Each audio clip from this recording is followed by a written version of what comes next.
नमस्कार, मी किरण आणि आपण पाहताय PG Marathi news. PG Marathi news मध्ये आपले स्वागत।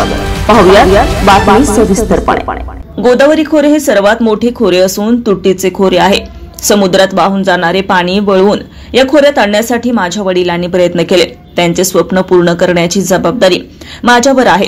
आपण सगळे मिळून हे काम करू आणि गोदावरी खोरे सुजलाम सुफलाम करू, असं आवाहन राज्याचे जलसंपदा मंत्री राधाकृष्ण विखे पाटील यांनी पैठण येथील जायकवाडी प्रकल्प येथे केलाय।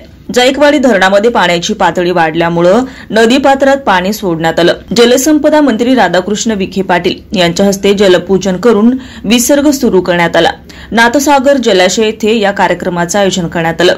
कार्यक्रमास आमदार रमेश बोरनारे, आमदार विलास भुमरे, आमदार हिकमतदादा उडान, आमदार विठ्ठलराव लंघे, आमदार विजयसिंह पंडित, जिल्हाधिकारी दिलीप स्वामी, उपविभागीय अधिकारी नीलम बाफणा, जलसंपदा विभागाचे कार्यकारी संचालक संतोष तिरंबर, अधीक्षक अभियंता प्रशांत संत, मुख्य अभियंता सुनंदा जगताप, मुख्य अभियंता अरुण नाईक, मुख्य अभियंता राजीव मुंदडा, अधीक्षक अभियंता समाधान सब्बिनवार, शाखा अभियंता मंगेश शेलार, तहसीलदार ज्योती पवार, मुख्याधिकारी पल्लवी बांभोरे आदी उपस्थित होते।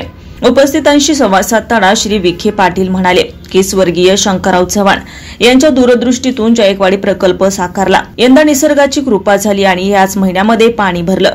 तसेच ब्रह्मगव्हाण उपसा सिंचन योजनेसाठी 150 कोटी दिले असून 1 वर्षात ही योजना पूर्ण करणार। जलाशयांचे गाळ काढून त्यांची क्षमता वाढवण्यात येईल, असं देखील त्यांनी सांगितलंय। प्रास्ताविक आमदार विलास भुमरे यांनी केले तर जलप्रकल्पाचे पाणी बंदिस्त पाईप लाईनद्वारे द्यावे, शेतकऱ्यांच्या शेतापर्यंत रस्ते करावे, ब्रह्मगव्हाण उपसा जलसिंचन योजना, संत ज्ञानेश्वर उद्यानाच्या विकासासाठी निधी द्यावा, अशी मागणी मांडली आहे। सूत्रसंचालन प्रवीण कन्नडकर यांनी केलंय। आपल्या आठवणींना उजाळा देत विखे पाटील म्हणाले की मी या प्रकल्पाचा लहानपणापासून साक्षीदार आहे।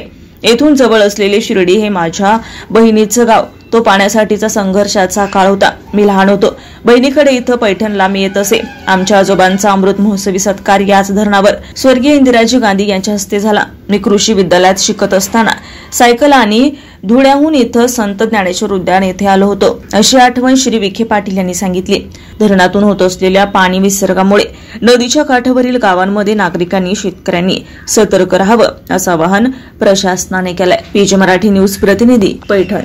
ताज्या बातम्या लवकरात लवकर पाहण्यासाठी पीजी मराठी न्यूज चॅनलला लाईक करा, सबस्क्राईब करा आणि बेल आयकॉन प्रेस करा।